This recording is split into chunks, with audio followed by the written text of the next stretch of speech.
नमस्कार, मी doctor Anagha Kulkarni. Happy and healthy life at home या आपल्या चॅनलवरती हेल्थ टिप्स असतात, ब्युटी टिप्स असतात, तसंच मोटिवेशनल टॉक सुद्धा असतात.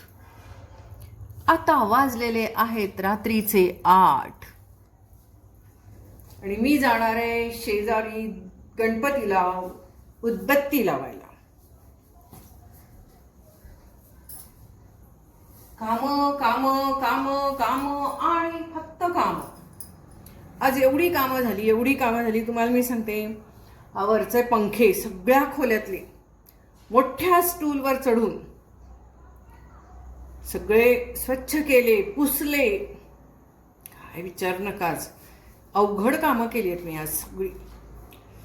मावशी नाहीत त्यामुळे सगळे सोफे कवर धुतले, काय काय काय काय उगाचच ही असली सगळी कामं काढली धुळीची. एवढं थकायला झालं, एवढं दमायला झालं तुम्हाला सांगते. एका कार्यक्रमाला मला जायचं होतं. म्हटलं जवळच्या कार्यक्रमाला म्हटलं मी जाते, लांबच्या कार्यक्रमाला काकांना म्हटलं तुम्ही जा. मला आज होईच ना. कंटाळा म्हणण्यापेक्षा थकून गेले. आणि थकल्यावर दुपारी झोप येत नाही हो. आज थकले ना त्यामुळे दुपारी पण झोप आली नाही मला. पडले होते, लोळत होते, पण उगाच अंगच दुखायला लागलं. इतर वेळेला बरं असतं, काम कमी झालं की छान झोप पण होते दुपारी. तर म्हटलं आता रात्री 8 वाजलेत, जरासं काम आटपलं. मावशी पण नव्हत्या त्यामुळे जरा भरपूर हे बेडशीट काढ, ते बेडशीट. कशाला काढायची गरज नव्हती. पण ना काय झालं तुम्हाला सांगते. काल रात्री मी जेव्हा झोपले तेव्हा सगळे बेडशीट चावलं मला. चावलं माहितीये का मला. सोफ्यावर बसले तर सोफा चावायला लागला. मला काय समजे ना, सारखं आपलं चूट चूट चूट चूट व्हायला लागलं. शेवटी आज माझ्या लक्षात आलं, म्हटलं धूळ आलेली आहे फार. आणि म्हणून मग, कारण थंडीच्या दिवसात धूळ येतेच ना, सगळे सोफा कवर हे ते सगळे आज धुवून काढले, बेडशीट. त्यामुळं हा ठेवा म्हटलं जरी आत्ता उशीर झालेला असला तरी फ्रेश झाले. आणि मग ठरवलं आता जाऊन बाप्पाला उदबत्ती तर लावून येऊया. म्हटलं तसंच घाणेरडं जायचं नाही, आवरायचं. हे बघा मस्त आवरलेलं आहे, छान.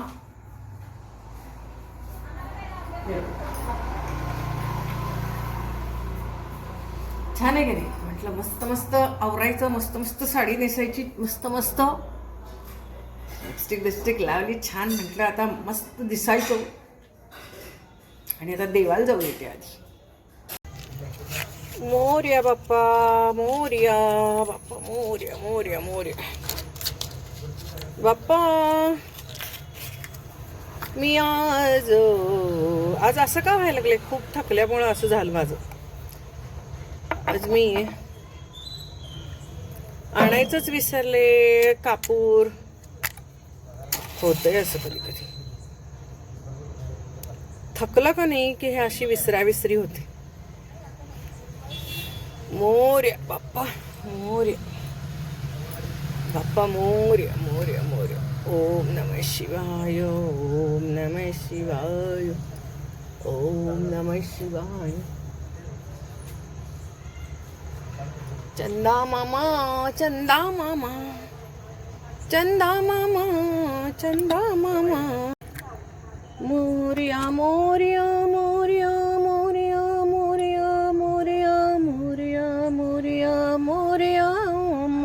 मोरया बाप्पा मोरया बाप्पा मोरया.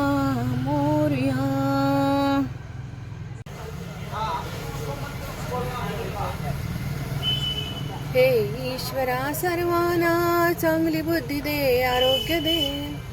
सर्वांना सुखात आनंदात ऐश्वर्यात ठेव. सर्वांचं भलं कर, कल्याण कर, रक्षण कर. आणि तुझे गोड नाव मुखात अखंड राहू दे. बाप्पा मोरया.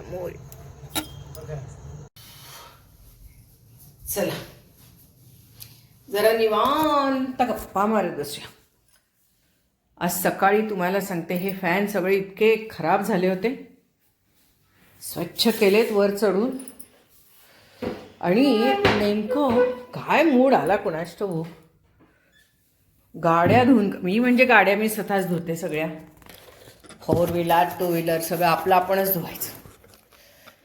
तर ते सगळं धुवून काढल्या गाड्या, थकायला झालं मला. ते बाहेरचं सगळं इकडचं तिकडचं झाडून काढलं वाकून. मला BP वाढल्यासारखा वाढला. असं एका दिवशी असं वेड लागल्यासारखं काम करून पहिल्यासारखं जमत नाही आता. त्यामुळे हल्ली मी ना कुठे प्रवासही करत नाही. तुम्ही म्हणाल मग परवा ते ट्रिपला गेला होता, ते 25 वर्षात पहिल्यांदा गेले होते ट्रिपला. प्रवासही मला नको वाटतो हल्ली.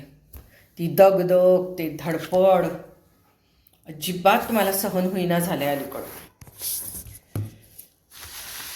पण काय होतं माहिती आहे का, घरात बसू नये बरं का.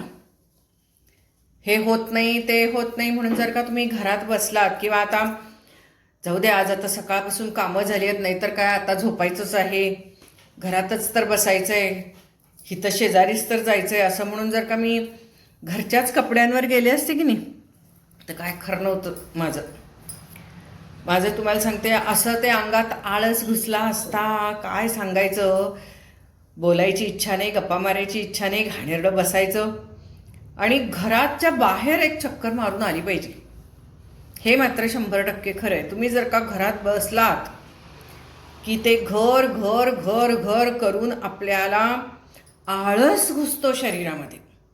एकतर आळस, बाहेर जायचा, घरातली कामं करत असतो की आपण, पण बाहेर कपडे बदलायचा आळस, फ्रेश व्हायचा आळस, हे काम करायचं आहे, ते काम करायचं आहे, ते काम करायचं आहे, ते करायचं आहे, स्वयंपाक करायचा, येव करायचं आहे, सगळ्यांना खायला घालायचं आहे, एका पाठोपाठ नुसती कामं. आणि त्या कामाचं टेन्शन येतं. ते कामं म्हणजे काय, आपलं जे बाहेर वॉकिंगला गेल्यावर कसं तो व्यायाम होतो, ही कामं म्हणजे व्यायाम होत नाही, स्ट्रेस येतो. ह्याच्यानंतर हे करायचं, ह्याच्यानंतर हे करायचं, ह्याच्यानंतर एक करायचं. आणि ते कामं झाल्यावरती असं नाही वाटत मस्त आता काम झालं, असं फ्रेश नाही वाटत, छान आहे, हुश झालं बाई एकदाचं काम, असंच होतं. आपला ना बायकांचा जन्म ना, जन्म बाईचा सदा घाईचा, असलंच आहे प्रकार तो आपला. पण घरात बसणं ही मोठी शिक्षा आहे. घरातनं बाहेर जाणाऱ्या सगळ्यांना कळत नाही ही गोष्ट. पण घरात बसून बसून तुम्हाला सांगते, आता बाईचंच असं नाही, आजकालची तरुण मुलं मुली ही सगळीजणं काय करतात, वर्क फ्रॉम होम करतात, घरात बसतात. पूर्वी कसं होतं, माणूस घराच्या बाहेर पडतच होतो, 100% पडत होतं. हे कोरोनाने सगळी जगाची वाट लावलेली आहे, वाट, सगळ्यांच्या लाईफस्टाईलची वाट लावलेली आहे. नाही तर झक्कत माणूस आवरत होतो, बाहेर जात होतो. सकाळी बाहेर जायचं म्हणजे नक्की तुम्ही आंघोळ बिंघोळ करूनच जाणार ना, का तसंच जाणार आहे का तुम्ही, ते सगळं वेळेत होत होतं. तुम्हाला सांगते काय ते मोबाईलमुळं झालेलं आहे. आपल्या घरात बसायचं आणि आपल्याला वाटतं मी घरात बसून काम करते, घरात बसून मला इन्फॉर्मेशन मिळते, घरात बसून मी सगळ्यांच्या कॉन्टॅक्टमध्ये आहे, व्हॉट्सअप असं आपल्याला वाटत राहतं. आणि त्यामुळे आपण ह्या खोलीतनं त्या खोलीत, त्या खोलीतनं ह्या खोलीत, आपलं सदा आपलं ते घेऊन बसायचंच आपलं, असं असं असं असं असं. भयंकर मोठी निगेटिव्हिटी आहे हो ही. घरातनं बाहेर पडणं, ह्याच्यामुळे तुम्हाला फ्रेश एअर मिळते, बाहेरची हवा मिळते.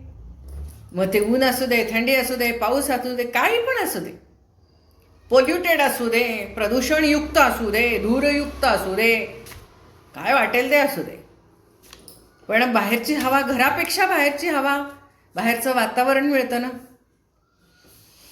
नाही गेलात की झालं बघा, तब्येतीच्या सगळ्या तक्रारी सुरू होतात तुमच्या. घरात तुम्ही बसलात, काय वाटेल तो व्यायाम करा. घरात बसून तुम्ही मस्त ध्यान लावा, मोठ्याच्या मोठं दांडगं, काही त्याचा उपयोग नाही. कारण की घरात बसणं हा मोठा ताण आहे. आणि आपल्याला असं आपल्याला सारखं वाटत असतं, मी घरात बसले, मी घरात बसले, मला आज बाहेर जायला मिळालं नाही, किंवा काय कुठं मला बाहेर जायचं आहे, घरातच तर आहे. आणि हा जो ताण आहे ना सारखा घरात बसण्याचा आणि सारखी कामं करण्याचा, तो स्ट्रेस आहे. आणि त्याच्यामुळे सारख्या तुमच्या मेंदूमध्ये हे स्ट्रेस हार्मोन्स बाहेर पडत राहतात. आणि सारखा हा स्ट्रेस हार्मोन बाहेर पडल्यामुळे ते मेंदू बिघडतो, म्हणजे मनही बिघडतं, विचार निगेटिव्ह सगळे यायला सुरुवात होतात, फ्रेश विचार येत नाहीत. सारखं आपलं धडधड धडधड तर होईल हृदयात, नाही तर फडफड फडफड तर होईल, सारखं पाल्पिटेशन. बायकांची तक्रार, धडधडतंय, बारीक कळ मारते बघा, बारीक कळ मारते असं म्हणतातच बायका. टेन्शन, स्ट्रेस, भूक लागत नाही, भूक लागत नाही, खायचं म्हणून खायचं, एवढीशी भाकरी खाते तरी अंग फुगायला लागले, अंग फुगायला लागले. बायकांची टिपिकल तक्रार हो, अंग फुगायला लागले म्हणजे मेंदूतनं हार्मोन्स नीट बाहेर पडेनात योग्य, त्यामुळे तसं होतंय. सारख्या स्ट्रेस हार्मोननी काय होतं, जेव्हा स्ट्रेस हार्मोन्स सारखे सारखे सारखे, मी हा विषय नेहमी घेते हल्ली, स्ट्रेस हार्मोन्स जेव्हा सारखे बाहेर पडतात, स्ट्रेस हार्मोन बाहेर पडलं की त्याला काय वाटतं माहिती का, की आता समजा एखादी लढाई आहे आणि लढाईला सगळे सैनिक चाललेले आहेत, काहीतरी प्रॉब्लेम झालाय म्हणून लढाई होणार ना, मग ते लढाईचे सैनिक म्हणजे सगळे आपले स्ट्रेस हार्मोन्स. लढाई म्हणजे काय, की त्यांना काय वाटतं, सारखा स्ट्रेस येतोय, ताण येतोय म्हणजे काहीतरी प्रॉब्लेम आहे.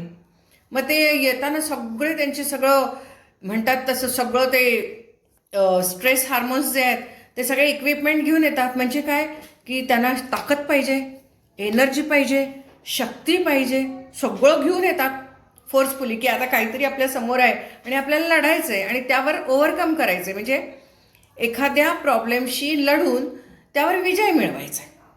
यासाठी विथ फुल तयारी येतात ते स्ट्रेस हार्मोन्स. आणि काय नाही, फुस काय जण असतंय प्रॉब्लेम, पण आलेलं असतंय ना ते तयारीने, ते सगळं त्याचा शरीरावर परिणाम होतो. आणि असे स्ट्रेस हार्मोन्स बायकांना दिवसभरात किती वेळा बाहेर पडत असतील मेंदूतनं, काय मेन नाही. आणि मग तेवढ्या वेळात ते हार्मोन्स चुकीच्या पद्धतीने शरीरातल्या प्रत्येक अवयवावरती त्याचे दुष्परिणाम सोडतात, ठेवून जातात. आणि सारखे सारखे सारखे स्ट्रेस हार्मोन्स बाहेर पडून पडून पडून मेंदू थकून जातो, काही सुधरत नाही त्याला. मेंदू थकतो, काम करून मेंदू थकत नाही, तर सारखा ताण घेऊन घेऊन मेंदू थकतो. आणि मग मेंदू थकला की काय होतं, मग आपल्याला विसरायलाच होतं, फ्रेशच वाटत नाही, विनाकारण विचार करायचं. गृहिणी बघा काय विचार करते रे बाबा, कुठला विचार करणार नाही. सकाळी मावशी आल्या, नाही विचार करणारच, दूधवाला विचार करायचा का उशीर झाला, मुलांना मुलं व्यवस्थित डबा भरून चालली आहेत ना, चालली आहेत, सगळं त्यांनी घेतलंय ना, आलं टेन्शन, काय विसरलं, आलं टेन्शन, व्यवस्थित बसमध्ये बसेपर्यंत आलं टेन्शन, स्कूलला जाताना तिथं व्यवस्थित डबा खाल्ला आलं असेल का, आलं टेन्शन, पुढचं इकडं बाकीचं काय कामाची टेन्शन्स असतातच दिवसभर झोपेपर्यंत. झोपताना सुद्धा उठून बघेल, गॅस बंद केलाय की नाही, दूध तापवलंय की नाही, दही लावलंय की नाही, सगळ्यावर झाकलंय की नाही, कुठे खिडकी बिडकी उघडी आहे का, त्यातनं पाली आतमध्ये येतात, झुरळं येतात, सगळं व्यवस्थित बंद केलं की नाही. बायकांचं टेन्शनच संपत नाही, ताण. आणि किती आपण म्हटलं तरी सहजपणे घ्या, सहजपणे घ्या, होत नाही, ते होत नाही, येतोच ताण.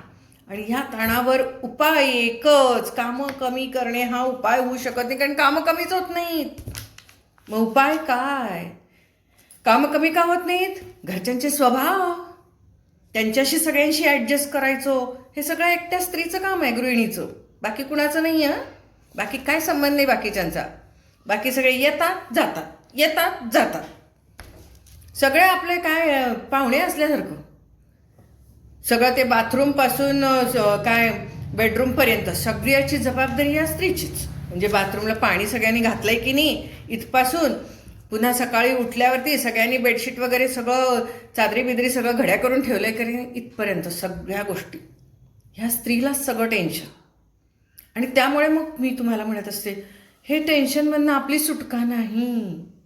आम्ही सुद्धा आता एवढं घरामध्ये कामाला माणसं असतात, सगळं असतात, तरीसुद्धा नाही म्हटलं तरी आता साधा घरातल्या लोकांचं टेन्शन असतंच असतं, काय विचारू नका. ती तर काय त्या माणसांची टेन्शन, आपण म्हणजे काय टेन्शन, कोणी त्रास दिला तरच टेन्शन येत नाही, काय वाटेल ते.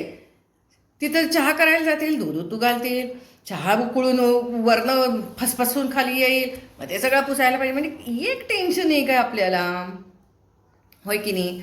तर ही अशी सगळी ढीगभर टेन्शन आपण घेत असतो. आणि म्हणून मी म्हणत असते, बायकांनो, तुम्ही छान राहा, मस्त राहा आणि मस्त राहिलात की तुमचा लगेचच चेहरा फ्रेश होतो. अगदी स्वयंपाक करताना सुद्धा, भांडी घासताना सुद्धा, सगळं करताना सुद्धा घाणेरडे कपडे घालून काही करू नका. मग तुम्ही म्हणाल चांगले कपडे घालून भांडी घासायची. बरं, भांडी घासताना तेवढं तुम्ही राहा कसं तरी, हां, भांडी आणि धुणं भांडी करताना तेवढं करा. पण स्वयंपाक करताना, कारण स्वयंपाकघरात तुमचं दिवसातले कितीतरी तास जात असतात, त्यामुळे एकदम चटपटीत मस्त. स्वयंपाकघर म्हणजे काय? अन्नपूर्णेचं स्थान आहे, माता पार्वतीचं स्थान आहे ते. मग ती एक पूजा आहे आपली. फक्त देवघरात जाऊन तिथं केलेली पूजा म्हणजेच काय फक्त पूजा नव्हे, होय की नाही? आपल्यालाही माहिती आहे. मग ती अन्नपूर्णेची पूजा काय आपण कसं पण करतो. आपण देवळात जातो तर काय कसं तर जातो काय?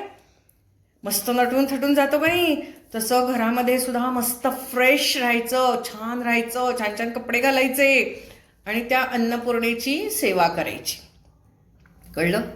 त्यामुळे आपल्याला छान वाटतं. पहिली गोष्ट, घरातल्या सगळ्या साड्या वापरल्या जातात. दुसरी गोष्ट, सगळं म्हणजे जे काय आहे घरातल्या वस्तू, त्या वस्तूंचा उपभोग घेतला जातो, नाही तर नेहमी आपल्या घाणेरड्या गाऊनवर. आणि एक तिसरी गोष्ट, आपल्याला छान वाटतं. छान साडी नेसली की आपण जरा मस्त मस्त करणार ना सगळं व्यवस्थित. तर ते एक झालं. आपण छान आरशात बघायचं, हा मस्त म्हणायचं, पुढं कामाला लागायचं. कोणी काय म्हणावं अपेक्षा करायची नाही. समजा कोण काय म्हटलं की आज काय हे, होय, घर हे माझं मंदिर आहे, त्यामुळे या मंदिरामध्ये आम्ही मस्तच राहणार. बरोबर आहे ना? हे एक झालं का? आणखीन एक तुम्हाला सांगते. तुम्ही जेव्हा संध्याकाळी एखादी चक्कर मारून येता घराच्या बाहेर जाऊन, तेव्हा कोणतरी भेटतं, चार आपल्याला बातम्या कळतात शेजारच्या बाजारच्या, त्यांना आपलं मन एकदम फ्रेश होतं, कितीतरी नवनवीन घटना घडतात, होय की नाही? तेही महत्त्वाचं आहे. म्हणून घरातनं बाहेर जायचं. लक्षात आलं काय? तर अशा छोट्या मोठ्या गोष्टी आहेत, ह्या आपण एकमेकींशी शेअर करत असतो. आज भलेही उशीर झाला, आम्हाला कुठेही जायला मला संधी मिळालेली नाही, आज घरातनं बाहेर जायलाही मला संधी मिळालेली नाही. आता संध्याकाळी खरं तर मी एक चक्कर मारून येते, मला जायला आज काहीच मिळालेलं नाही संधी, तरीसुद्धा मी आवरलेलं आहे, तेवढंच देवाला जाऊन आलेली आहे आणि फ्रेश झालेली आहे. आणि फ्रेश मी झालेली आहे म्हणून मी आज फ्रेश दिसते, नाही तर मी प्रचंड थकलेली आहे आज. पण फ्रेश झाल्यावरती आपोआप मला कंबर दुखत होती, मरगळ आली होती, ती सगळी कमी झाली. आणि मलाच असं वाटलं की वा, ते सगळं मी विसरून गेले. म्हणजे कामानी झालेला त्रास आणि कोणी मदत न केल्यामुळे आलेला ताण आणि त्यामुळे झालेला रागाचा भडका, या सगळ्या गोष्टी मी विसरून गेले आणि मस्त फ्रेशपैकी तुमच्याशी गप्पा मारल्या. हो ना?